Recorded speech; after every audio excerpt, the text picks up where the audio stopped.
नमस्कार दोस्तों, 20 minute programme में आपका स्वागत है। मेरा नाम है चैन सिंह और आप सभी जानते हैं हम कक्षा 12 के अर्थशास्त्र का अध्याय नंबर 2 उसका अध्ययन कर रहे हैं अभी, जिसका नाम है अर्थव्यवस्था और केंद्रीय समस्याएं। तो इससे पहले जो सेशन हमने लिए हुए हैं उसमें हमने अर्थव्यवस्था क्या होती है उसके तीनों प्रकार पर और केंद्रीय समस्याएं क्या होती हैं उन पर चर्चा कर ली है। आज हमें समझना है उत्पादन संभावना वक्र। तो उत्पादन संभावना वक्र क्या होता है इसका पहले अर्थ समझ लेते हैं। तो अर्थ सीधा सा है, उत्पादन संभावना वक्र मतलब उत्पादन की जो संभावनाएं हैं उन्हें एक वक्र के द्वारा प्रस्तुत करना है। तो अर्थव्यवस्था के अंतर्गत दो वस्तुओं के उत्पादन के जितने भी संयोग होते हैं उन्हें एक वक्र के द्वारा प्रस्तुत करना है, उसी को हम उत्पादन संभावना वक्र कहते हैं। तो अर्थव्यवस्था के अंतर्गत दो वस्तुओं के सभी संयोगों को बताता है क्या? उत्पादन संभावना वक्र, जिनका अधिकतम उत्पादन एक अर्थव्यवस्था के लिए संभव हो, साधनों की मात्रा स्थिर एवं पूर्ण प्रयोग हो, उत्पादन तकनीक की स्थिति दी हो और स्थिर हो। तो इसमें कुछ मान्यताएं हैं वो लेकर चलना पड़ता है, पहले वो भी समझ लें। तो जो पहला हमने लिखा हुआ है क्या है कि जो संसाधन है, उत्पत्ति के जो साधन है, उत्पत्ति के साधन कौन कौन से होते हैं? भूमि, पूंजी, श्रम, साहस। इनकी मात्रा क्या होनी चाहिए? स्थिर होनी चाहिए। क्यों?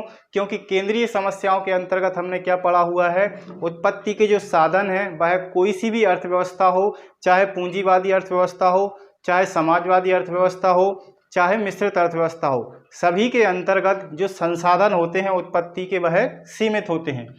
तो मात्रा इनकी स्थिर हो और पूर्ण प्रयोग हो रहा हो, मतलब उत्पत्ति के जो साधन है उनका पूरा प्रयोग करना है, सभी को रोजगार देना है, किसी को बेरोजगार नहीं रखना है।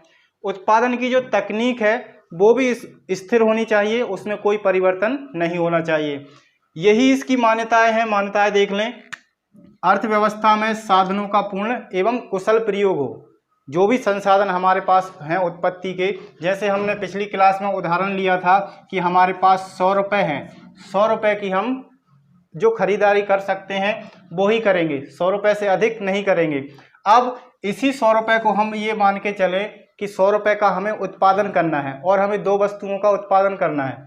तो जैसे हम इसकी संभावना यदि बनाते हैं कि यदि 50 रुपये और 50 रुपये दोनों वस्तुओं पर हम करें तो 50-50 हो जाएगा, तो बराबर उत्पादन होगा या कम उत्पादन होगा। अब वो डिपेंड करेगा किस पर? उसकी लागत पर। इसकी लागत यदि 50 रुपये है तो इसका उत्पादन हो जाएगा, इसकी दूसरी वस्तु की लागत यदि ज़्यादा है जैसे 60 रुपये है तो वो नहीं हो पाएगा, तो उसके लिए संसाधन ज़्यादा देना पड़ेंगे। जैसे ये तो हो गया हमारा, जैसे यदि 100 संसाधन हम एक ही वस्तु के उत्पादन पर लगाएं तो दूसरी वस्तु का जो उत्पादन है वह क्या होगा? 0 होगा। और दूसरी वस्तु का उत्पादन जैसे हमें बढ़ाना है, उसका 1 करना है, 1000 मान के चलें, 1000 उत्पादन करना है, तो इसमें जो संसाधन लगे हुए हैं इनको घटाकर आधे संसाधन हमें किस पर देना पड़ेगा? दूसरी वस्तु पर। तो ये जो संभावनाएं हैं वह कितनी संभावनाएं बनती हैं वो ही उत्पादन वक्र बताता है और वही आज हमें समझना है। तो सबसे पहले मानता है जो हमने देखा है क्या, संसाधन जो सीमित हैं उनका पूर्ण प्रयोग और कुशलतम प्रयोग होना चाहिए। उत्पत्ति के जो साधनों की मात्रा है वह स्थिर होना चाहिए। जैसे हमने मान लिया था 100, तो जो मात्रा है वह स्थिर होना चाहिए। एक प्रयोग से दूसरे प्रयोग में हस्तांतरण होना चाहिए। किस प्रकार से? जैसे यहाँ एक ही वस्तु के उत्पादन पे यदि 100 रुपये लग रहा है और जब हम दूसरी वस्तु का उत्पादन स्टार्ट करते हैं और हमारे पास कोई पैसा नहीं है, अब हमें जो पैसा लगाना है वह 100 रुपये में से ही लगाना है। मतलब पहले हम 100 रुपये एक वस्तु में लगा रहे थे, अब वही 100 रुपये हमें दो वस्तुओं के उत्पादन में लगाना है। तो आधे जो संसाधन है वो कहाँ पर हस्तांतरण हो रहे हैं? दूसरी वस्तु के उत्पादन में। साधनों की तकनीक स्थिर हो, कोई परिवर्तन इसमें ना हो। तो जो हमारी उत्पादन की तकनीक है वो क्या होना चाहिए? स्थिर होना चाहिए, उसमें कोई परिवर्तन नहीं होना चाहिए। अर्थव्यवस्था में एक समय में दो वस्तुओं का उत्पादन हो रहा हो। तो ये जो मान्यताएं हैं 4, इनको ध्यान रखना है उत्पादन जो संभावना वक्र है उसको बनाते समय और पढ़ते समय या समझना हो तो। क्यों? क्योंकि ये दो वस्तुओं के उत्पादन को लेकर ही समझा जाता है और तीसरी वस्तु इसमें आएगी तो फिर संसाधनों का बंटवारा कितनी वस्तुओं में हो जाएगा? 3 वस्तुओं में। तो फिर जो हमारा ग्राफ है वो सही नहीं बन पाएगा। तो केवल 2 वस्तुओं का उत्पादन इसमें माना जाता है या मान्यता ली जाती है कि अर्थव्यवस्था के अंतर्गत 2 वस्तुओं का उत्पादन हो रहा है। अब उत्पादन संभावना सूची देख लेते हैं किस प्रकार के से, जो हमने यहाँ समझा है वो यहाँ ठीक से समझ लेते हैं। अब देखिए, अर्थव्यवस्था के अंतर्गत हम दो वस्तुओं का उत्पादन ले रहे हैं। एक मैंने ले लिया है कार, दूसरा कंप्यूटर। कार की जो इकाई है वो 1000 में है और कंप्यूटर है वो लाख में। मतलब जो हमारे संसाधन है, अभी इन दोनों वस्तुओं का निर्माण करना है, एक कार का और कंप्यूटर का। तो कार का जब हम निर्माण करते हैं तो उसके निर्माण में अलग लागत लगती है, अलग कीमत रहती है उसके निर्माण की, तो उसमें संसाधन अधिक लगते हैं। जबकि एक कंप्यूटर के निर्माण में संसाधन कम लगते हैं क्योंकि उसकी लागत कम रहती है। अब जैसे हमारे पास संसाधन है, वो संसाधन हमने जैसे पूरे संसाधन, ए संभावना देखिए, पहली संभावना क्या है, या तो हम कार का उत्पादन करें या फिर कंप्यूटर का उत्पादन करें। अब यहाँ पर पहली संभावना में हमने कार का उत्पादन कर दिया है 0 और कंप्यूटर का जो उत्पादन है वह कर दिया है 12 लाख। मतलब जितने भी संसाधन हैं हमारे पास टोटल, कुल संसाधनों के प्रयोग के द्वारा, उत्तम तकनीक के द्वारा यदि उनका कुशलतम प्रयोग करेंगे तो हम 12 लाख कंप्यूटरों का उत्पादन कर सकते हैं जो हमारे पास संसाधन उपलब्ध हैं। अब यहाँ पर देखिए दूसरी संभावना क्या हो रही है। दूसरी संभावना है मतलब कि 1000 कारों का यदि हमें निर्माण करना है तो हमें जो संसाधन है वह कंप्यूटर से हटाकर कहाँ शिफ्ट करने पड़ेंगे, कार के उत्पादन में लगाना पड़ेंगे।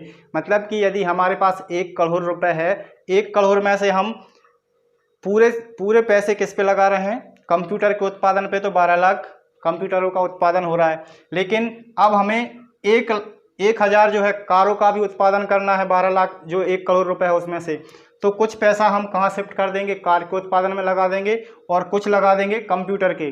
तो कंप्यूटर का जो उत्पादन है वह क्या हो जाएगा, कम हो जाएगा। जैसे यहाँ पर 1000 यदि कारों का निर्माण करना है तो फिर कंप्यूटरों का जो उत्पादन है वह कितना बचेगा, 11 लाख। आगे देखते हैं तीसरी संभावना क्या है। तीसरी संभावना ये है कि यदि हम जो कारों का उत्पादन है उसे और बढ़ा दें और 2000 कर दें, मतलब 2000 कार का निर्माण करेंगे, तो जो कंप्यूटर पर जो संसाधन लगे हुए हैं उनको और कम करना पड़ेगा। उन संसाधनों को कहाँ शिफ्ट करना पड़ेगा, कार के उत्पादन में, तो फिर उसका उत्पादन कम हो जाएगा। तो ये जो हमने यहाँ पर पढ़ा हुआ था, क्या पढ़ा हुआ था, उत्पत्ति की संभावनाओं की मात्रा स्थिर, एक प्रयोग से दूसरे प्रयोग में हस्तांतरण। मतलब यहाँ पर अभी हम संसाधन प्रयोग कर रहे हैं कहाँ पर, कंप्यूटर में, और उनका हस्तांतरण कहाँ पर कर रहे हैं, कार के उत्पादन में। तो ये क्या है, यहाँ से जो हमारे संसाधन है वह कहाँ पर हस्तांतरित हो रहे हैं, कार के उत्पादन में। तो ये जो संभावनाएं हमारी निकल कर आ रही हैं, देखिए जैसे और कार का उत्पादन बढ़ाएंगे हम तो जो संसाधन कंप्यूटर में लगे हुए हैं वह और कम हो जाएंगे, कम होंगे तो फिर कंप्यूटर का उत्पादन और कम हो जाएगा। तो कितना बचा, 6। इसके बाद ई पर आ जाइए। ई में हमने 4000 कारों का उत्पादन किया। अब 4000 कारों की जो उत्पादन करते हैं उसकी लागत अधिक होती है कंप्यूटर की तुलना में। तो कंप्यूटर जैसे अब जो कंप्यूटर पे संसाधन लगे हुए थे वो पूरे संसाधन हमने कहाँ पर शिफ्ट कर दिए हैं, कार के उत्पादन में। तो कार का उत्पादन क्या हो गया, 0, और 4000 कार का उत्पादन होने लगा। मतलब हमारे पास जो संसाधन है, यदि हम पूरे संसाधन कंप्यूटर पर लगाएं उत्पादन करने में तो हमारे पास कितना उत्पादन होगा, 12 लाख कंप्यूटरों का। और यदि पूरे संसाधन हम कहां पर शिफ्ट कर दें, कार के उत्पादन में, तो कितनी होंगी, 4000 कारों का उत्पादन होगा। अब हम जो अर्थव्यवस्था होती है, जो सरकार होती है, वो क्या सामंजस्य बिठाती है कि हमारे पास कार भी हो और कंप्यूटर भी हो, तो दोनों की जो संभावना है वो कहाँ पर सही बैठ रही है, कहाँ पर हमें दोनों चीज़ें मिल सकती हैं, उसको मान के चलती है। अब इनको हम ग्राफ पर देखते हैं। जैसे पहला हमारा ए जो क्या है, ए संभावना है, पहली पॉसिबिलिटी, उसमें हम क्या कर रहे हैं, केवल 12 लाख कंप्यूटरों का निर्माण कर रहे हैं। तो ये पॉइंट किस पे आ गया, 12 लाख पर। उसके बाद कुछ संसाधन हमने शिफ्ट कहाँ पर कर दिए हैं, कार के निर्माण में। तो यहाँ पर क्या हो गया, 1000 कारों का निर्माण किया तो जो कंप्यूटर के निर्माण था वह कम हो गया, कितना बचा, 11। तो पहली एक पर ये हमारा यहाँ पर हो गया कार का निर्माण और यहाँ पर कंप्यूटर का, दोनों का देख लिया। ये बाय एक्सिस है, बाय एक्सिस पर हमने कंप्यूटरों के निर्माण पर लगाए हैं संसाधन, और एक्स एक्सिस पर कार के निर्माण में हमने संसाधन लगाए हैं। अब ये संभावनाएं निकल कर आ रही हैं तो इनका क्या वक्र बन रहा है, वक्र देख लें हम। तो पहला पॉइंट कहाँ पर है हमारा, ए पॉइंट है, कार का उत्पादन हम 0 कर रहे हैं और कंप्यूटर का उत्पादन 12 लाख, तो 12 पर पॉइंट कर दिया। इसके बाद दूसरी संभावना है बी। बी क्या शो कर रही है, 1000 कार का निर्माण कर रहे हैं तो कुछ संसाधन हमारे शिफ्ट हो गए तो कंप्यूटर की जो उत्पादन है वह कम हो गया। कितना बचा, 11 लाख, 10, 11, ये यहां पर आ जाएगा बी, और 1000 कार का, तो यहां से मैच करेंगे यहां पर और यहां से यहां पर। इसके बाद सी संभावना क्या है, कार का उत्पादन हमने बढ़ा दिया, 2000 कर दिया, तो जो कंप्यूटर का उत्पादन है वह और कम हो जाएगा। क्यों, क्योंकि जो कंप्यूटर पर संसाधन लगे हुए थे वो कहां पर शिफ्ट कर दिए हमने, कार के निर्माण में। तो हमारा तीसरा पॉइंट सी कहां पर आ जाएगा, ये 2 पर ये है, और ये कितना हो रहा है, 9 लाख आ गया, तो 8 और 1 9, ये पॉइंट हो जाएगा हमारा सी। इसके बाद फिर देखते हैं डी पॉइंट क्या शो कर रहा है, कार का निर्माण हमने और बढ़ा दिया, उत्पादन और बढ़ा दिया, तो संसाधन यहाँ पर शिफ्ट हो गए, कंप्यूटर से हट गए हैं, तो कंप्यूटर का उत्पादन कम हो जाएगा, कार का बढ़ जाएगा। तो कार का हो गया 3 और इसका हो गया 6, तो ये 6 पॉइंट है और ये 3, तो यहाँ पर हो जाएगा हमारा डी। इसके बाद नीचे अब पूरे संसाधन हमने कंप्यूटर के उत्पादन से हटाकर किस पर लगा दिए हैं, कार के निर्माण में। मतलब कार का उत्पादन बढ़ा दिया है और कंप्यूटर का उत्पादन बंद कर दिया है। तो पूरे संसाधन कहां पर लग गए हैं, कार के निर्माण में। और कार के निर्माण में जब पूरे संसाधन लगे हुए हैं मतलब कार का उत्पादन केवल हो रहा है और कंप्यूटर का उत्पादन क्या हो रहा है, 0। तो ई पॉइंट जो होगा हमारा ये हो जाएगा 4 पे 4000 कार का निर्माण हो रहा है और कंप्यूटर का निर्माण ये 0 है यहाँ पर, तो ये 0 पे शो होगा। अब इसके बाद जब हम वक्र बनाएंगे तो किस प्रकार का बनेगा, ये बन गया हमारा उत्पादन संभावना वक्र। ये कौन सा वक्र है, उत्पादन संभावना वक्र, जो उत्पादनों की क्या दिखा रहा है, संभावनाएं दिखा रहा है। क्या कर रहा है कि हम जो हमारे पास संसाधन है वो सीमित हैं और उन संसाधनों का प्रयोग करके हम किस प्रकार से 2 वस्तुओं का निर्माण कर सकते हैं। या तो किसी पूरे संसाधन हम किसी एक वस्तु पर लगा दें, जैसे पहली संभावना में हमने केवल कंप्यूटर पर लगा दिए हैं, या फिर दूसरी वस्तु पर लगा दें, जैसे दूसरी डी पर हमने कार पर लगा दिए हैं पूरे। तो दोनों से क्या हो रहा है, जो संसाधनों का हस्तांतरण हो रहा है, मतलब एक वस्तु से दूसरे वस्तु के प्रयोग में। अब ये बनकर हो गया क्या, हमारा उत्पादन संभावना वक्र। अब इसमें बताइए क्या कठिन है, कुछ भी कठिन नहीं है, बस क्या समझना है, ध्यान क्या रखना है, एक अर्थव्यवस्था के अंतर्गत 2 वस्तुओं के सभी संयोगों को बताता है। क्या बताता है, सभी संयोग। कितने संयोग बन रहे हैं यहाँ पर, जैसे 5 संयोग हमने बनाए हैं, ABCDE, ये 5 संयोग हो गए जिनका अधिकतम उत्पादन एक अर्थव्यवस्था के लिए संभव हो। अधिकतम मतलब कितना उत्पादन हम कर सकते हैं संसाधनों का बंटवारा करके। अब जैसे यहाँ पर हमने संसाधनों का बंटवारा किया, कंप्यूटर से संसाधन हटाकर कहाँ पर लगा दिए, कार के उत्पादन में, तो यहाँ से संसाधनों का क्या हो गया, बंटवारा हो गया, दोनों पर बंटवारा हो गया। किस प्रकार से, यहाँ देखिए 0 है, कार का उत्पादन 0 है और कंप्यूटर का 12 लाख, मतलब कि पूरे संसाधन यदि हम कंप्यूटरों के उत्पादन पर लगाएंगे तो हमें 12 लाख कंप्यूटरों का निर्माण या उत्पादन प्राप्त होगा। और यदि पूरे संसाधन हम कार के उत्पादन में लगाएंगे तो 4000 कारों का हम उत्पादन कर सकते हैं, निर्माण कर सकते हैं। तो ये अलग अलग संभावनाएं हैं, 5 संभावनाएं जो हमने निकाली हैं। जैसे 1000 कारों का निर्माण करेंगे तो यहाँ से हम शिफ्ट कर देंगे संसाधनों को कहाँ पर, कार के निर्माण में। मतलब कि भूमि है, पूंजी है, मशीनरी है, सभी संसाधन कहाँ लग रहे हैं, श्रम, सभी कहाँ पर आ जा रहे हैं, कार के उत्पादन में।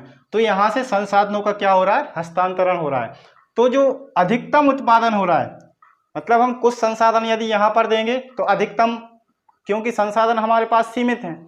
और यदि ये सोचिए संसाधन सीमित नहीं होते, असीमित होते, असीमित मतलब कि जितनी हमें आवश्यकता है उतना हम उत्पादन कर सकते हैं, तो फिर ये उत्पादन संभावना वक्र बनाने की आवश्यकता थी, नहीं थी। फिर हमें उत्पादन संभावना वक्र की कोई आवश्यकता नहीं थी। फिर ये उत्पादन कैसे बढ़ता, फिर ये जो बढ़ता हमारा इस प्रकार से जाता, यूं यूं जाता, मतलब कि जीरो से ऊपर की तरफ जाता। फिर हम कंप्यूटर का उत्पादन भी ज़्यादा कर सकते थे और कार का उत्पादन भी कर सकते थे, क्योंकि हमारे पास संसाधन थे। अभी हमारे पास संसाधन क्या है, सीमित हैं, इसलिए हम उन संसाधनों का क्या कर रहे हैं, बंटवारा कर रहे हैं। जैसे हमारे पास 100 रुपये हैं, 100 रुपये की जैसे हमें 2 वस्तुएं यदि खरीदना है, जैसे मान के चलें 1 किलो शक्कर और 1 किलो गुड़ या फिर 1 किलो चावल, दोनों का उदाहरण यदि हम समझें कि 100 रुपये में हमें दोनों चीज़ें खरीद के लानी है। अब हमारे पास 100 रुपये हैं, जिसमें हम ज़्यादा पैसा लगाएंगे उसका हम ज़्यादा क्रय कर पाएंगे, जिसमें कम पैसा लगाएंगे उसको कम क्रय कर पाएंगे। जैसे 20 रुपये की हम शक्कर ले लें और 80 रुपये का क्या ले लें, चावल ले लें, तो ये पहली संभावना हो गई। दूसरा, 40 रुपये की हम शक्कर ले लें और 60 रुपये के चावल ले लें। तो इस प्रकार से क्या बन रही है, संभावनाएं बन रही हैं, क्योंकि हमारे पास 100 रुपये सीमित हैं, मतलब हमारे पास जो क्रय करने की शक्ति है वह सीमित है, हमारे जो संसाधन है वह सीमित है। इसी प्रकार हर अर्थव्यवस्था में होता है, चाहे वह समाजवादी अर्थव्यवस्था हो या मिश्रित अर्थव्यवस्था हो या फिर पूंजीवादी अर्थव्यवस्था हो। क्यों? क्योंकि उसके अंतर्गत सीमित संसाधन होते हैं। तो किस वस्तु का निर्माण करें, ये समस्या क्या है, संसाधनों के बंटवारे की समस्या जो हमने पढ़ी हुई थी कि संसाधनों का किस प्रकार से बंटवारा हो। तो उसमें जो पहला पॉइंट था, क्या उत्पादन किया जाए, तो वो यहाँ से आसानी से हम समझ सकते हैं कि क्या उत्पादन करें, कंप्यूटर का उत्पादन करें, कार का उत्पादन करें, और दोनों वस्तुओं की हमें आवश्यकता है। हमारे देश के जो नागरिक हैं दोनों की आवश्यकता रखते हैं। तो क्या करेगी सरकार, अब यहाँ पर क्या करेगी सरकार, ये डिसाइड कर लेगी कि जिसकी आवश्यकता ज़्यादा हो उसको हम ज़्यादा उत्पादन करेंगे उस वस्तु का, और जिसकी आवश्यकता कम है उसका हम कम करेंगे। तो इस प्रकार से जैसे 2 वस्तुओं पर संसाधनों को बांट दिया, उसके बाद देखती है कि अच्छा संयोग कौन सा है, उच्चतम संयोग किस प्रकार का है। अब जैसे यदि 4000 कारों का निर्माण करने लगी तो फिर कंप्यूटरों का निर्माण नहीं होगा, तो जो कंप्यूटर की हमारी आवश्यकता है वो क्या हो जाएगी, अधूरी रह जाएगी, वो पूरी नहीं होगी। तो उसका पूरा करने के लिए मतलब हमें कार भी चाहिए और कंप्यूटर भी चाहिए। तो दोनों का जैसे कि यहाँ पर मान के चलें 2000 कार और 9 लाख कंप्यूटर, यहाँ पर दोनों चीज़ें हमें प्राप्त हो रही हैं। मतलब संसाधनों का बंटवारा हम इस प्रकार से करें कि हमें कंप्यूटर भी प्राप्त हो जाए और कार भी प्राप्त हो जाए। तो ये क्या है, जो संभावना अच्छी होगी, जिसमें सरकार को ये लगेगा कि इतना ठीक है, इतने में हमारी कुछ आवश्यकता इससे भी पूरी हो जाएंगी, कुछ आवश्यकताएं इसकी भी पूरी हो जाएंगी। तो ये हमारा ग्राफ बन गया और इसको बोलते हैं उत्पादन संभावना अनुसूची। तो ये 2 वस्तुओं को लेकर बनानी है हमें हमेशा, और दोनों वस्तुओं में सीमित संसाधनों को मान के चलना है और टेक्निक भी यहाँ पर मान के चलना है। अब जैसे यहाँ पर लगाई, जैसे ये ग्राफ है हमारा, अब जो हमने क्या माना, ये तीसरी जो मान्यता है ये क्या है, साधनों की तकनीक स्थिर हो, इसमें कोई परिवर्तन नहीं होना चाहिए। मतलब जो निर्माण करने की हमारे पास टेक्निक है या तकनीक है, जिसे हम जो साइंस की क्रिया होती है, मतलब उसमें क्या होता है, परिवर्तन होता रहता है। किस प्रकार से, हमारे पास जैसे अभी निर्माण करने की जो तकनीक है वह है कुशल मान के चलते हैं हम, और उसमें वृद्धि हो जाती है कि जैसे ये मान के चलिए, जो हमारी पहले तकनीक थी वो तकनीक कैंसर का इलाज नहीं कर सकती थी, लेकिन अब तकनीक में वृद्धि हुई तो हम कैंसर का इलाज भी कर सकते हैं। उसी प्रकार जो संसाधन रहते हैं उत्पत्ति के, किसी वस्तु के निर्माण की जो प्रक्रिया है उसमें क्या हो जाता है, सुधार हो जाता है, उसमें और अच्छी तकनीक आ जाती है कि उससे हम उत्पादन अधिक कर सकते हैं। तो जब यदि तकनीक में वृद्धि हो जाती है, कुशलता आ जाती है, मतलब ये कहें को जो वैज्ञानिक तौर पर जो हम तकनीक प्रयोग करते हैं उसमें सुधार हो जाता है, तो फिर उत्पादन संभावना वक्त पर कोई प्रभाव पड़ेगा, बिल्कुल पड़ेगा। क्यों? क्योंकि तकनीक के बढ़ने से या तकनीक कुशल होने से उत्पादन में क्या हो जाती है, वृद्धि हो जाती है। तो जैसे हम यहाँ पर 12 लाख कारों का निर्माण कर रहे थे, हो सकता है हम 13 लाख करने लगें पूरे संसाधन लगाकर। तो उत्पादन क्या जो उत्पादन संभावना वक्र है वो भी किस प्रकार से हो जाएगा, ये फिर इस प्रकार से बनेगा, ये नीचे की ओर नहीं जाएगा, क्या जाएगा, इस प्रकार से इसमें वृद्धि होगी। किस तरफ, दाईं तरफ। तकनीक में वृद्धि होने से उत्पादन में क्या होगा, वृद्धि होगी, तो उत्पादन संभावना वक्र भी आगे बढ़ जाएगा। यहाँ देखिए यहाँ से इधर की ओर बढ़ गया, इधर की ओर इसका क्या हो गया, डायरेक्शन हो गया। और तकनीक में सुधार हो जाएगा तो फिर इधर हो जाएगा, फिर ऐसा हो जाएगा, इस तरफ बढ़ रहा है। मतलब तकनीक में वृद्धि के कारण जो उत्पादन संभावना वक्र है वह आगे की ओर खिसक जाएगा। यदि हम ये कहें कि जैसे पॉइंट ये ई मान के चले हम, ई है, तो ये कहाँ पर खिसक जाएगा, एफ पर खिसक जाएगा, यहाँ से इस तरफ। ये इसमें परिवर्तन होगा, इसके अलावा कोई परिवर्तन नहीं होगा। और जो हमने मात्राएं ली हुई हैं, जैसे कि हम यहाँ पर मान के चले 12 था, ये कितना हो गया, 13 हो गया। और यहाँ पर हम पूरे संसाधन लगाकर 4000 कर रहे थे, हो सकता है ये 5000 करने लगे। तो इस प्रकार से हमारे उत्पादन में भी वृद्धि होगी, तो जो संभावना वक्र है वह दाईं तरफ खिसक जाएगा। इसके बाद इसकी व्याख्या और समझ लेते हैं। तो व्याख्या मैंने नहीं लिखी हुई है, किताब में से मैं बता देता हूं आपको। उत्पादन संभावना वक्र बाएं से दाएं नीचे गिरता हुआ होता है। मतलब ये बायां भाग है और ये दायां भाग, तो ये बाईं तरफ से नीचे गिरता हुआ होता है। इस प्रकार से किस तरफ जा रहा है, ये यहां से इस तरफ जा रहा है, जीरो की तरफ। तो बाएं से दाएं नीचे की ओर गिरता हुआ होता है। इसमें किस लिए होता है, क्योंकि जो संसाधन होते हैं वो एक वस्तु से दूसरी वस्तु के निर्माण में हस्तांतरित होते हैं, और हस्तांतरित होने से एक वस्तु का जो उत्पादन है वह कम हो जाता है और दूसरी वस्तु का बढ़ जाता है, इसलिए बाएं से दाएं की ओर गिरता है ये। दूसरा है उत्पादन संभावना वक्र मूल बिंदु की ओर नतोदर होता है।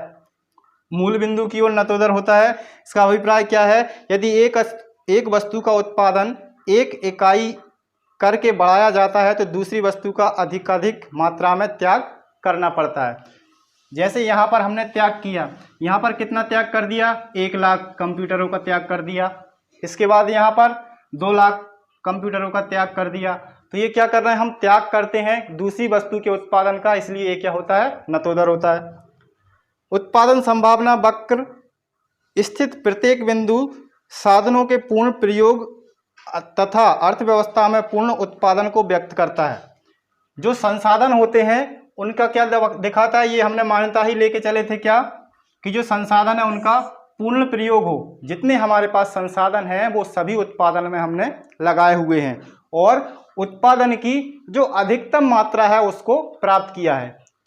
अधिकतम मात्रा मतलब कि हम पूरे संसाधन लगाएं तो केवल 12 लाख कंप्यूटरों का निर्माण कर सकते हैं, ये क्या है, अधिकतम मात्रा है। क्यों, क्योंकि जिस वस्तु का हम निर्माण कर रहे हैं उसकी लागत होती है। तो लागत का जो मूल्य है, हमारे पास कितनी लागत है उतनी लगाएंगे, उसके बाद हम उत्पादन नहीं कर पाएंगे। तो ये क्या है, अधिकतम उत्पादन को दिखाता है और संसाधनों के पूर्ण प्रयोग को दिखाता है। एक अर्थव्यवस्था उत्पादन संभावना वक्र पर स्थित उसी संयोजन का चुनाव करती है जैसा कि उस अर्थव्यवस्था का स्वरूप होता है या फिर समाज के नैतिक मूल्य होते हैं। इसका क्या मतलब है, जो हमने अर्थव्यवस्थाओं के प्रकार पढ़े हुए थे, पूंजीवादी अर्थव्यवस्था, समाजवादी अर्थव्यवस्था और मिश्रित अर्थव्यवस्था।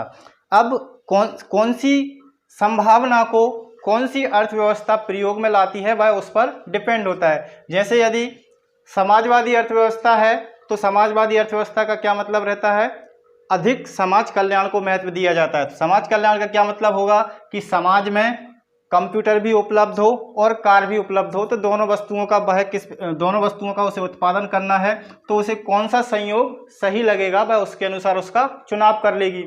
पूंजीवादी अर्थव्यवस्था का थोड़ा अलग मतलब हो जाता है। पूंजीवादी अर्थव्यवस्था के अंतर्गत जो पूंजीपति होते हैं, जो निवेश करते हैं, उनका उद्देश्य क्या रहता है, अधिकतम लाभ कमाना।